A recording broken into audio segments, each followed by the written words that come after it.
সালাত। আউয়ালু মা ইউহাসাবু বিহিল আবদু ইয়াউমাল কিয়ামাতি আস-সালাহ। কিয়ামতের দিন সর্বপ্রথম হিসেব নেওয়া হবে নামাজের, সালাতের। সালাত চিনেন তো? কুরবানির গোশত খাওয়ার মাঝখানে যেটা খায় ওটা, হ্যাঁ, এটারে বাংলায় আমরা নামাজ বলি। কি বলি? নামাজ। বিশ্বনবী ইন্তেকাল করবেন, রুহু বের হয়ে যাচ্ছে, দুই তিনটা শব্দ বললেন, এর মধ্যে একটা ছিল সালাত। আর সালাত, উম্মতেরা নামাজ, নামাজ, নামাজ ছেড়ে দিও না। ওয়া মালাকাত আইমানুহুম।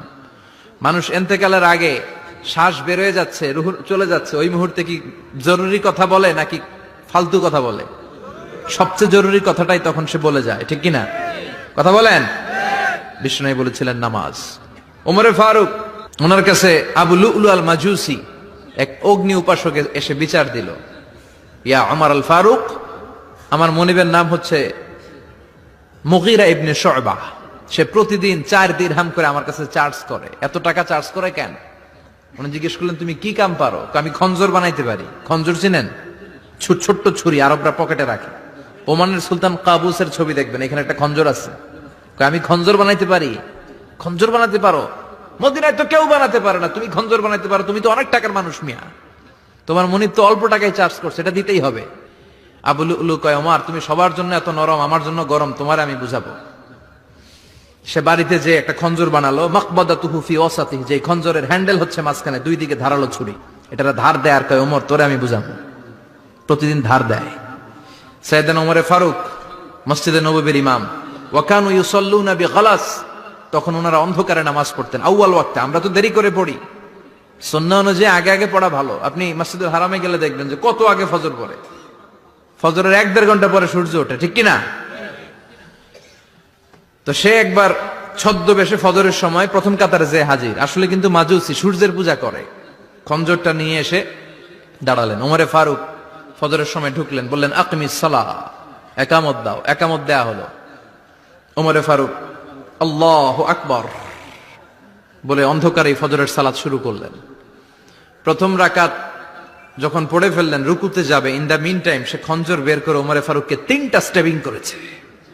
একটা নাভিতে মারার সাথে সাথে নাভিটা কেটে গেল, আর একটা এই পাশে পাজরে, আর একটা পেটের মাঝখানে, পেটও কেটে গেল। ওমরে ফারুক বললেন, কাতালানি আল কালব, এক কুকুর আমারে মেরে ফেলেছে।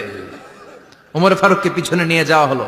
আব্দুর রহমান ইবনে আউফকে টেনে ইমামতির জায়গায় নেওয়া হলো। আর সে কাতারের মাঝখান দিয়ে খঞ্জর ঘুরাতে ঘুরাতে আগাতে লাগলো। ওর খঞ্জরের আঘাতে 7 থেকে 8 জন সাহাবী স্পট ডেথ, জায়গায় শেষ। ওমরে ফারুক বেহুশ। ওমরে ফারুক, ওনার মুখে দুধ দেয়, দুধ ওই নাভি দিয়ে বের হয়ে যায়। নাভিজ দেয়, নাভিজ পেট দিয়ে বের হয়ে যায়। রাষ্ট্রীয় চিকিৎসকরা বুঝতে পারলো উনি আর বাঁচবে না, বেহুশ। সবাই দাঁড়িয়ে আছে। কি হয় আমাদের আমিরুল মুমিনিনের? 10টি বছর তিনি অর্ধ পৃথিবীর শাসন করেছেন। উনার ভয়ে বাঘে মহিষে এক ঘাটে পানি খেত। হুশ ফেরার পরে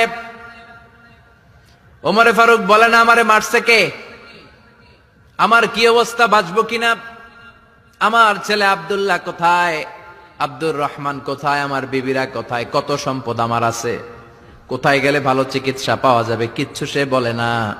হুশ ফিরার পরে ওমরে ফারুকের প্রথম প্রশ্নটা ছিল, আসল্লান্নাস, আসল্লান্নাস, আমার দায়িত্বে, আমার নেতৃত্বে যে ফজরের একটা নামাজ শুরু হয়েছিল, এটা কি ঠিক মতো শেষ হয়েছিল?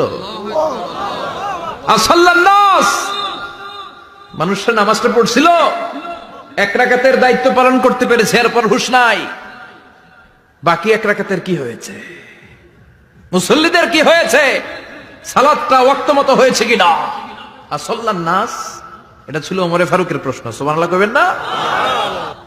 তাহলে এই সালাতের গুরুত্ব আছে না নাই? সর্বপ্রথম এই সালাতের ব্যাপারে in the day of judgment আমাদেরকে প্রশ্ন করবে কে?